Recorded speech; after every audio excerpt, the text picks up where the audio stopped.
TJ McLaughlin here with wisdom. So in the last couple of videos, I talked about the ideologies, capitalism, socialism, how they relate to one another, how they are compatible, and self-interest and collective interest, which a lot of people see as diametrically opposed, like capitalism and socialism, and how they are related, to capitalism and socialism, self-interest and collective interest / collective interest. So, and we still have these factions, and we have these factions made up of people who are adamant about one or the other, where it's no real dialogue. And that's what's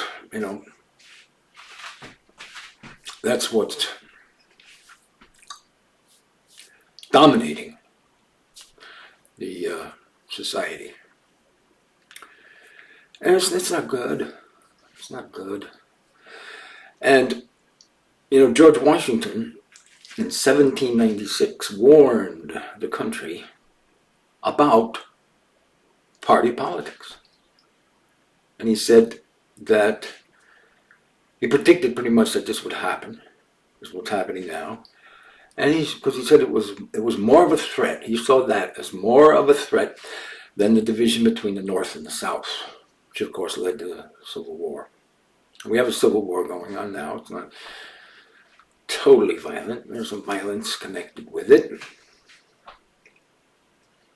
So yeah, political parties. And political parties are not constitutional. There's nothing in the Constitution that calls for political parties. They are outliers. They operate outside of the Constitution because there's nothing in the Constitution to give them a role, give them guidelines, and so they operate outside of the Constitution, and they're pretty much out for themselves. There's no, they have no role. They have no constitutional role in politics, in the government. Yet they've taken it over. So, and then we have, and you have to wonder about how people decide, how they choose their ideology. And there was a study done. There's a link to it. I have a link to it there, on this channel. So, there was a study done that came to the conclusion that, it was a scientific study, came to the conclusion that there's some genetic influence about choosing an ideology, a genetic influence. I don't want to hear that. Nobody wants to hear that, right? Not the left, not the right. They don't want to hear that, so nobody hears about it. And I wonder, I don't know if there's any follow-up studies done, which I should find out about. But there was this one study done, genetic influence, and in the academic world, I don't think that would even be a popular study. I would think that they would kind of just, put the brakes on that and not encourage it. Maybe there were no follow-up studies. So I don't know. But I think it should be further looked into. But neither the left nor the right want to hear that.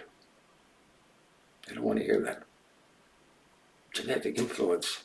No. But there are people who are, not chronically affiliated with one side or the other, like myself. independent, and who tried to decide who the best candidate is at any given time, who represents them better, who represents the country better, what's going on, and try to, figure things out.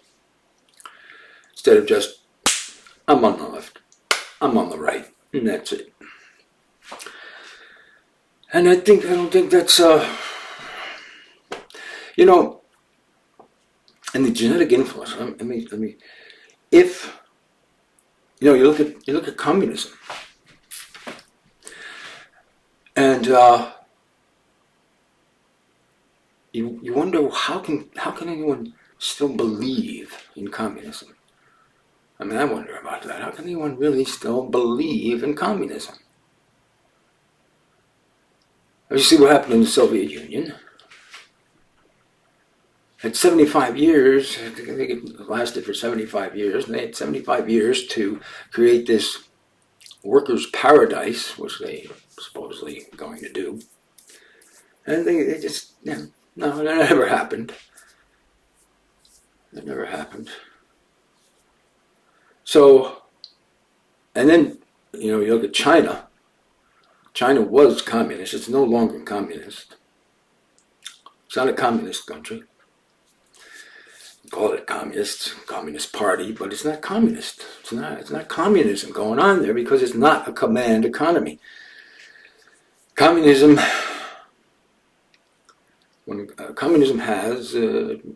genuine communism has a command economy where the government decides everything about what goes on in the economy. What's produced, how much is produced, what the wages,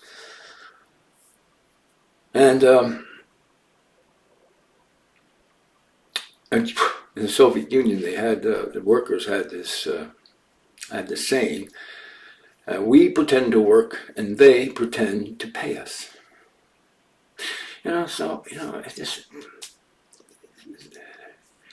very difficult for me to believe how anybody could think that communism is a viable system. But the liberals, a bunch of liberals went to Venezuela, maybe last year it was, and they thought, they just praised the president there and said, "Oh, you're doing just a great job. Oh, it's wonderful."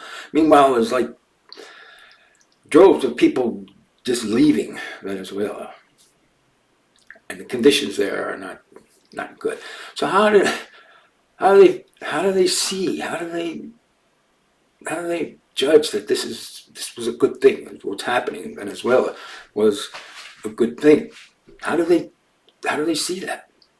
It had to be genetic influence. It had to be some genetic influence that makes them tend to look at what's happening. Whatever the left does is good. Whatever the left is doing is good. There must be some hardwired. They must be hardwired to think that. So you can check out the study about this genetic influence and the link below, and we'll talk more about this in subsequent videos. Thank you for tuning in. I hope to see you next time.